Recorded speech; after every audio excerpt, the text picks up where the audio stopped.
Stephen A. Smith needs to take a vacation. Stephen A. Smith has had a horrible week, a no good, rotten week, and we're going to talk about it. The backdrop, Shannon Sharpe breaks his silence on LeBron and Stephen A. Smith feud. We're going to lightly cover that. That's part of this part of the no good, rotten week. But there's a few other moments that Stephen A. Smith made some whoopsie poopsies that we're going to talk about. So I love covering some of the bigger stories in sports media, and I've been on record saying I think sports media is in a shifting kind of transitionary period. We're getting away from the embrace debate, hot take world.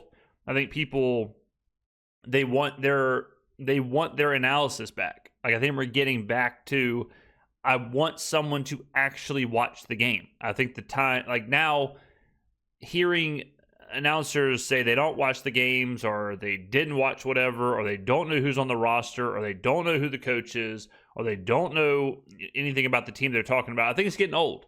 I think people are starting to reject it. So let's go ahead and listen to Shannon. We'll react along the way. Kick back, put your feet up unless you're not wearing socks. Then Jesus, keep those on the ground. LeBron James went on the Pat McAfee show today, nearly 3 weeks after confronting Stephen A. at a basketball game. Yeah. LeBron broke his silence on the incidents, referring to the fallout as a Taylor Swift tour run for Stephen A. All right, context real quick, just in case you have no idea what anybody's talking about. 3 weeks ago, Stephen A. Smith and LeBron James had a confrontation at a basketball game. We covered that, all right? LeBron basically confronted Stephen A. Smith and said, keep Bronny's name out of your mouth or keep him out of this. Like, quit going after Bronny. Enough's enough, okay? Stephen A. Smith retaliated or responded on his show the day after.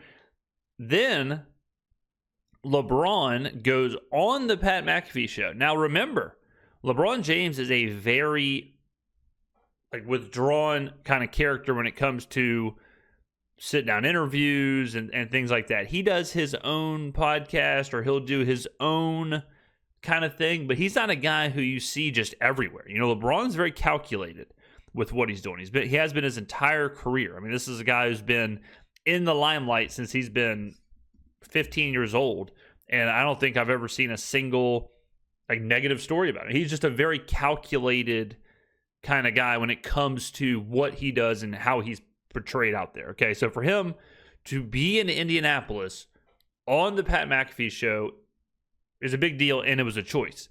An unfiltered, unedited interview with LeBron, where LeBron, the only reason he's on there is to set the record straight about Stephen A. Smith. Because remember, the Pat McAfee show comes on the same channel, ESPN, immediately after Stephen A. Smith. The beef started over comments Stephen A. made regarding Bronny. I initially wasn't going to say anything. I wasn't going to talk about it. We didn't talk about it. Y'all didn't hear anything from me for about the incident for 3 weeks ago. But now LeBron has went on Mac, and we have to talk about it now. LeBron said he hasn't been too happy with how Stephen A. has reacted to the situation. He's on a Taylor Swift tour right now. It started off with, I didn't want to address it, but since the video came out, I feel, this is LeBron talking, I need to address it. He completely missed the whole point. The whole point, never would I allow people to talk, not allow people to talk about a sport and criticize players about what they do. This is your job to criticize, or to a position where there's a guy's not performing, that's all a part of the game. But when you take it and you get personal with it, it's not my job to not only protect my damn household, but protect the players. He's going to be smiling ear to ear when this comes out talking about it, because I know he's going to be happy as hell.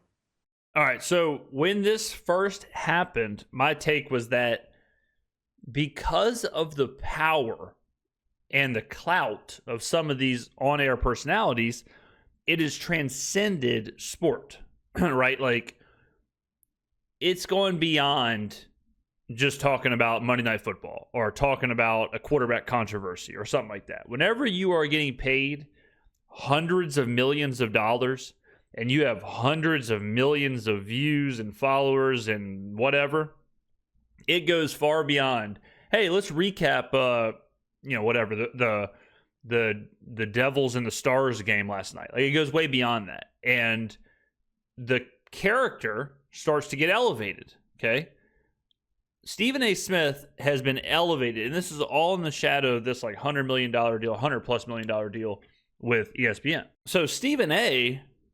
thinks like, all right, I'm at this level. It's not crazy for me to be in this situation. You know, he's been propelled up to that stratosphere. I think that's bad for the viewer, because the viewer is coming for sports analysis. Like, that is still should be the whole thing. And I know that sounds crazy, but ESPN should be first and foremost sports analysis. It should be highlights. It should be talking about the game. It should be all of that. It should not be a soap opera. It should not be a storyline driven WWE program or whatever. Like, that's not what it should be. So hearing about Stephen A. Smith confronting LeBron and LeBron confronting Stephen A. Smith and whatever, it's like, that's all great for LeBron and Stephen A. Smith. That's great for them. It's not great for the viewer. And Stephen A. Smith, like, we're going to cut here because I want to show you some things. He's had a crazy couple of weeks. So he gets the deal. He has the confrontation with LeBron. Then he starts shifting to where he is like all over CNN. He's all over Fox News. He's doing like political stuff. He interviewed Ben Shapiro.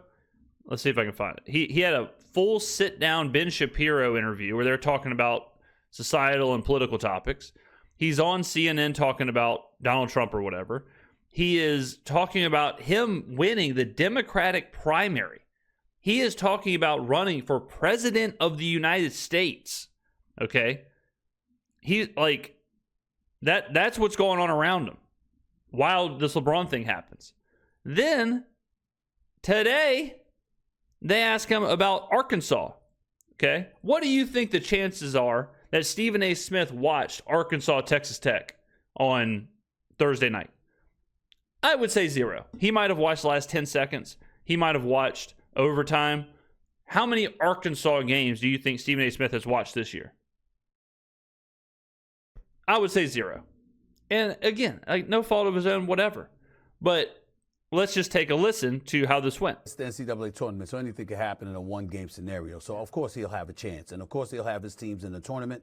Of course, he's going to be able to recruit better than anybody ever has there outside of Mr. 40 Minutes of Hell himself, the late, great Nolan Richardson, God rest his soul. But in the same breath, if anybody can compete with that and bring a national program back to Arkansas, it is John Calipari. But out of Mr. 40 Minutes of Hell himself, the late, great Nolan Richardson, God rest his soul. Nolan Richardson is alive, okay? He is alive. All right, so Stephen A. Smith immediately had to walk it back. Before we even begin the show, I just want to make sure I am fully aware that Nolan Richardson is alive, okay? Trust me, I apologize for that. I don't know why I said God rest his soul. I know he's alive. I've always known that. So I just wanted to make sure I made that clear, Molly, before we moved on to the show. I don't want anybody thinking I thought the man was gone. I did not. I know he's alive. I'm sorry. Do you think it sounded like he knew he was alive? I just want to make sure I've always known he's alive. Fully aware that Nolan Richardson is alive. Okay, trust me. I apologize for that. I don't know why I said God rest his soul. I know he's alive. I've always known that. I've always known he's alive. That alone is an insane statement. All right. Now that might just be a one-off, right? Bad week. Nope. Stephen A. Smith also claimed that. Here we go. I suggest that he be happy with the things. This is when he's talking about LeBron's comments. He suggests that LeBron was not at Kobe Bryant's memorial. That I haven't brought up. I never brought up really and never really discussed why you were not at Kobe Bryant's memorial service. I never really brought up or discussed why you did not attend Dwayne Wade's Hall of Fame induction when that man was directly responsible. Bad news. LeBron James was at the memorial service. Okay? He was there. This is not going well. Like, you can kind of see that he's getting spread a little too thin. Like, you can kind of see, like, maybe amongst running for the Democratic primary, maybe amongst this highly publicized feud with LeBron James, maybe let's not ask him to talk about Arkansas. Like, maybe let's not ask him to talk about John Calipari, because it's obvious that he's being spread a little bit too much. And sports have taken a serious step backwards in his world, which is ironic because he just got the bag to be the man on the biggest sports network in the world. Hey. Me, I wish Stephen A would just left it alone. Once he addressed it, once it happened. Yeah. The first time. Address it. This is what happened. He came over to me, said what he said. I want to address it now, and I'm going to be done with it. Right. Because as my grandma used to say, boy, stirring up old ish, it still smells. Mm. Well, the problem with what Unc's grandma said is that stirring up this old ish for Stephen A. Smith smells like money, and smells like views, and smells like clout, and smells like headlines, and smells like controversy creates cash, like the great Eric Bischoff used to say. He is thinking, I'll just run with this LeBron stuff as much as possible. Every time I say something about LeBron, it's going to spike ratings. It's going to put me in the headlines. It's going to be this. What am I going to say to LeBron? What am I going to say in my monologue? What's going to be my points? I'm talking to Ben Shapiro. What do I say there? Hey, Stephen A., did you catch Texas Tech, Arkansas? Oh, shit. Yeah, I'm good. Let her rip. That's what's happening. In a way, it would be dumb for him not to continue juicing this LeBron story, right? Of course he should juice it. Headlines, cash, controversy, all that stuff. The problem is what he is supposed to be doing, which is talking about sports. And I know it sounds like a minimal thing, but I have a feeling that this is why I think people are going to start going to YouTube channels, podcasts, whatever, much more for their sports than ESPN, Fox Sports, CBS. In the last week, okay, we have covered stories of Colin Cowherd asking Teron Armstead to his face if he would play in the NFL, if he would get a contract, while he is on an NFL team. You play outside of quarterback, the most important position in the sport. If a good team called you up and said, dude, 2 years, would you go play? I'm on a good team, so no. So you're not going to play? I'm on a good team already. Well, I know, but yeah. I mean... Pete Prisco at CBS Sports saying that Taysom Hill is no longer on the New Orleans Saints. Spoiler, he is. Their center, doing the tush push and all that stuff. So I do think that... They already have Taysom Hill, don't they? He's gone. Is he really? Yeah. The gimmick is gone from New Orleans? Yeah. But so... And Stephen A. Smith saying that a man is dead and that LeBron James was not at Kobe Bryant's memorial when he was. That's all happened in the last 2 weeks. It is becoming rampant. Oh, and I forgot, Shaquille O'Neal saying that Chauncey Billups coaches the Detroit Pistons when he's coached the Trailblazers for 4 years. I like what Chauncey is doing. Those guys play hard. No, I can't let this go. Like who's doing it? You said Chauncey? Chauncey's the coach, right? Okay. Portland. No. Chauncey, he coaches Portland. I can't let this go. JB Bickerstaff. Yeah, Bickerstaff. That's what I mean. Hey, you know, first of all, I don't watch Detroit. How about that, boo-boo? I don't watch them. So, let that go. I messed up. I like Chauncey. Charles Barkley was asked about covering a game, and he said, I didn't watch it. Someone help me out here. Biggest takeaway from the first half? Well, I think that's a good question. Thank you very much. That's his job. Totally his job. I came out of left field for you. Would you expect Ernie not to ask you anything? Would you expect him to sit here and just let you? Just look at you. I was you know the game I'm watching. I'm watching Bryant against MSU. You can't watch more than one game at a time. You watch all these TV shows at one time. That's at night, man. What is it now? They're not all at the same time, man. One after the other. Ernie, I'm not going to lie. I was paying attention to the Bryant score. So get at the Clark or Kenneth, please.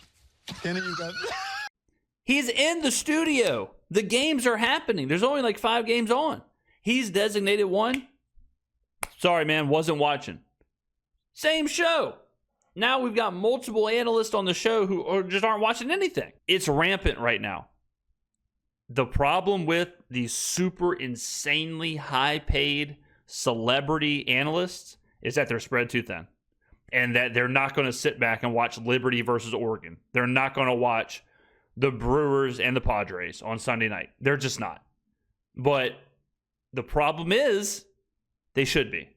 And whether it's realistic or not, the viewers expect them to.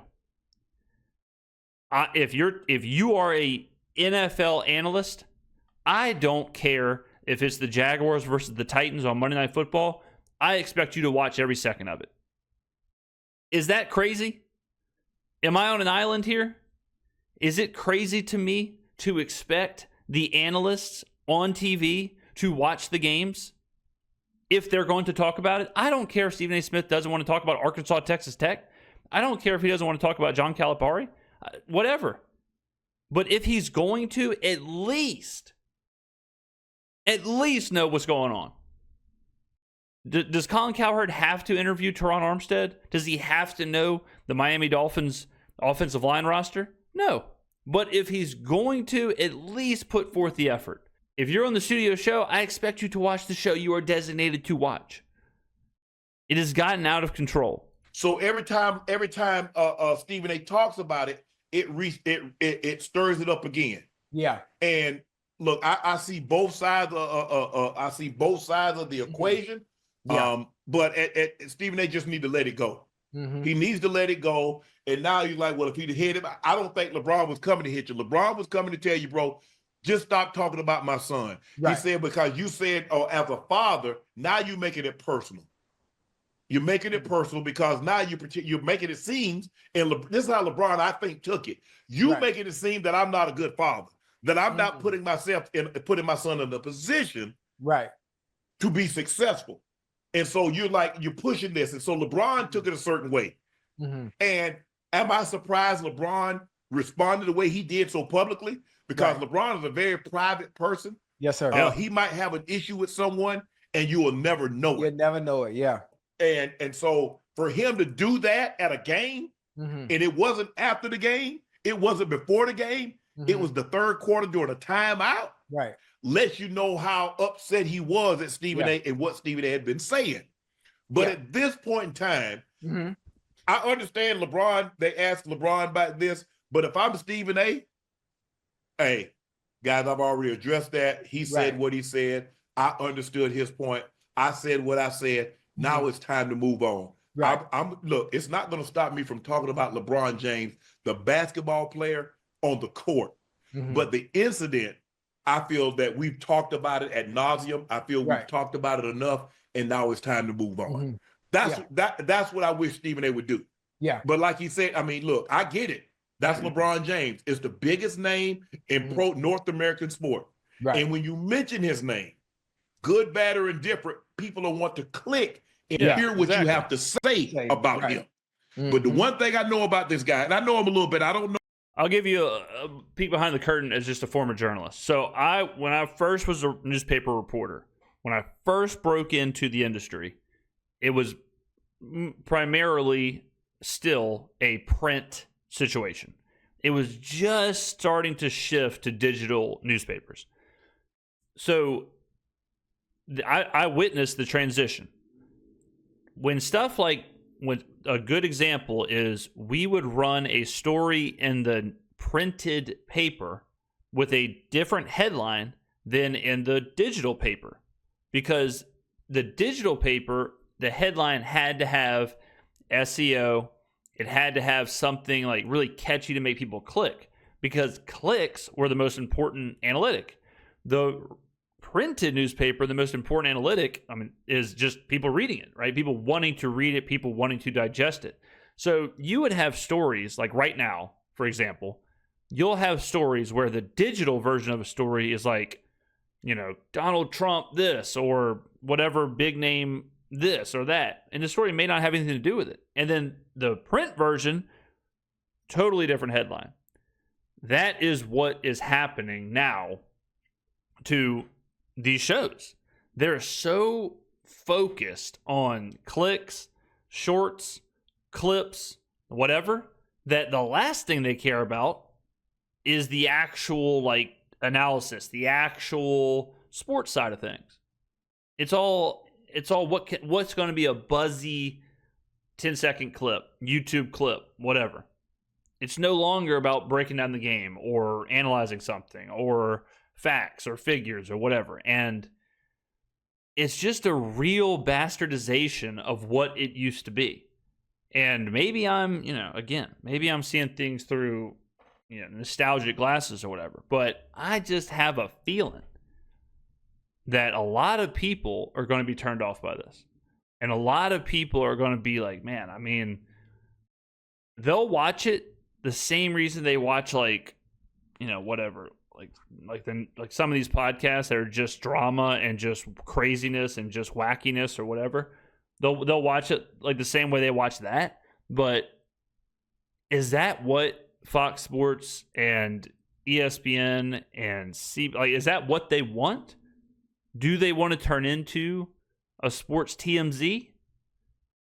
That's a very slippery slope.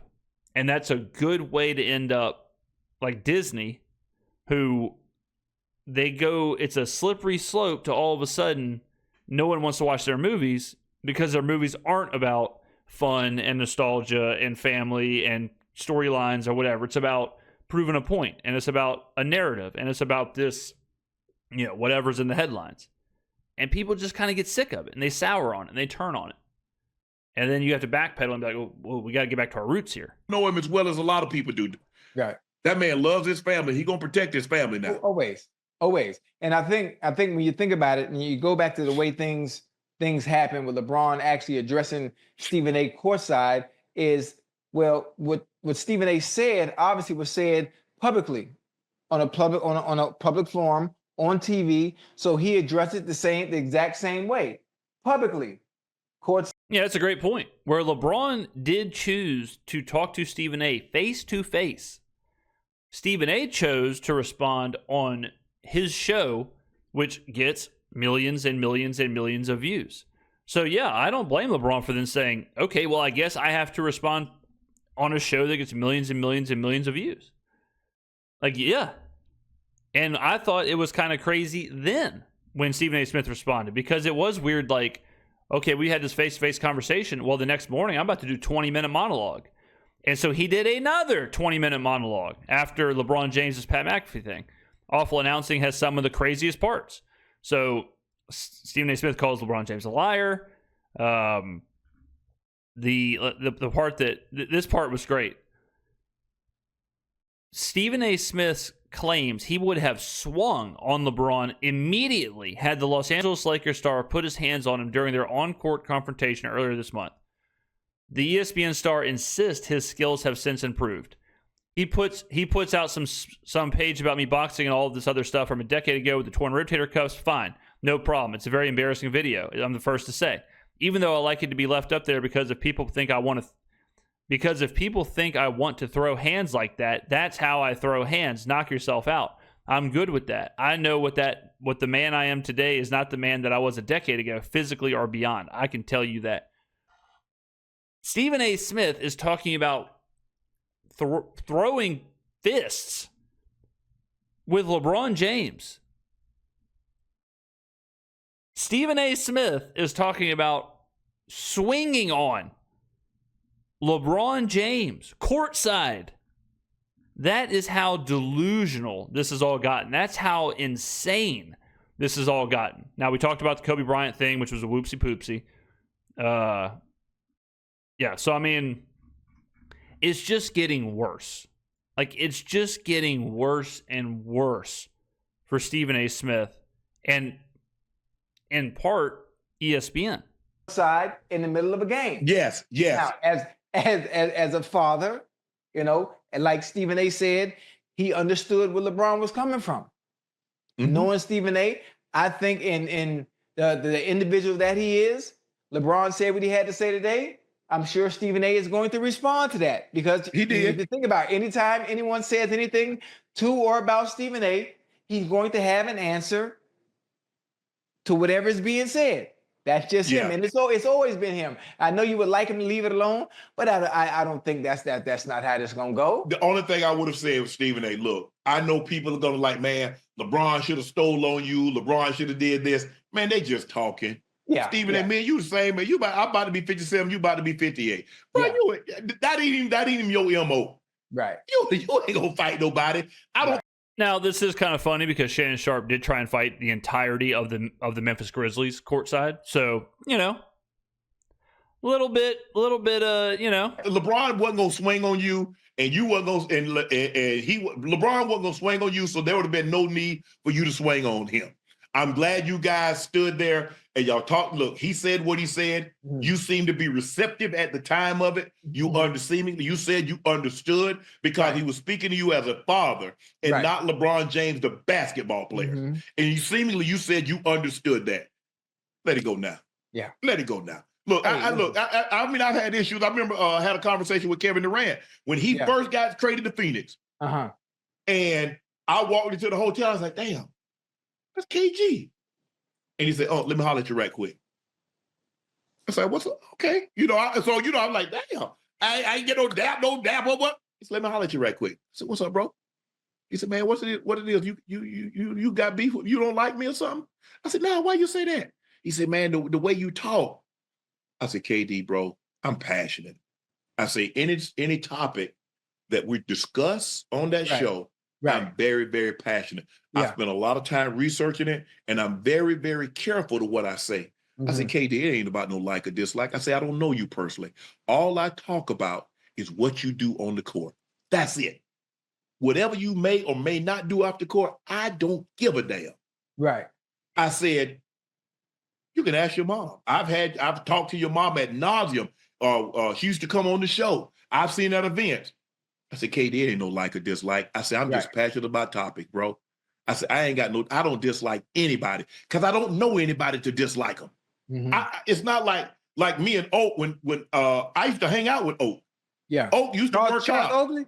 Charles Oakley used to run on the track with us. Oak used to come to the gym and work out with me. Oak and I used to go out to Houston's. That was his favorite restaurant. The N-word always got the cheese toast. Me and Oak have a relationship. I picked up the phone and called Oak. I say, I don't know any of these current players like that. Right. I say, but I'm just passionate about topics. I say, bro, I ain't no like or dislike. I say, but if I didn't like you, you know it. Right. He said, all right. He said, man, I just, I said, cool, bro. I said, I ain't got no problem with you. I said, anytime. Hey, say, here, give me. I said it during the Stephen A. LeBron thing. I'll say it again. When the analysts get propelled up into that stratosphere of hyper celebrity, and they're in the same universe as the player, which Shannon Sharp, Stephen A. Smith, Skip, they are like they have been propelled up, no doubt about it. You lose that bubble of like analysis. You lose that bubble of being a commentator, and you are accessible, and you are a peer. You are a celebrity at that level with that pomp and circumstance behind you.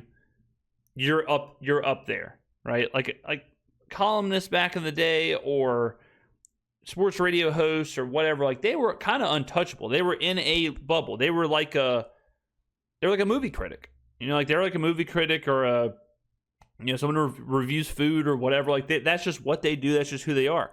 Once they started becoming these characters and they started being intertwined with the athletes, like Stephen A., Shannon Sharp, whatever, they've been involved in like NBA All-Star games and then like all of those things. And, like certainly Shaquille O'Neal and Charles Barkley. And then you throw in social media where there's 24/7 access to everybody. And it's just gotten to where it's a weird spot right now, especially for like ESPN, who is intertwined with leagues, and they do show, playoff games and finals games and NBA games, and they're simultaneously, just like Pat McAfee and Stephen A.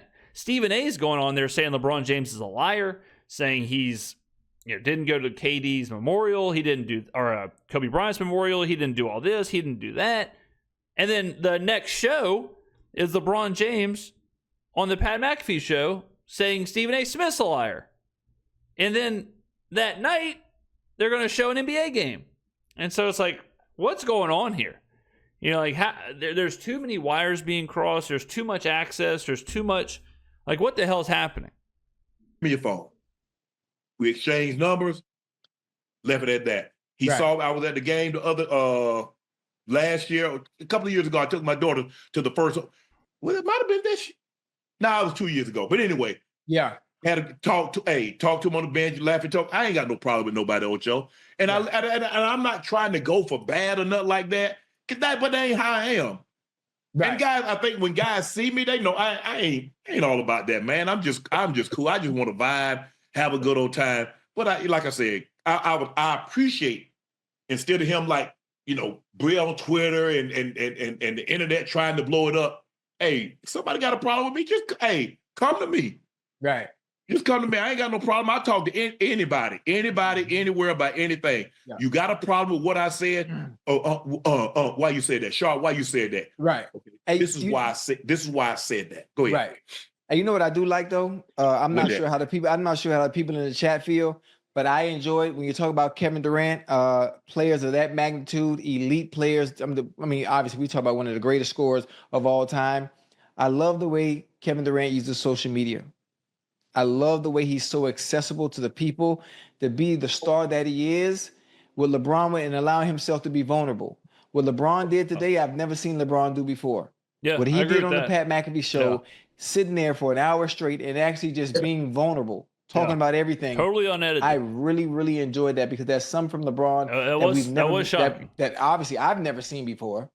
And I really, really enjoyed that. And I wish more superstar elite athletes would do that. Be a little bit more open, be a little bit more accessible.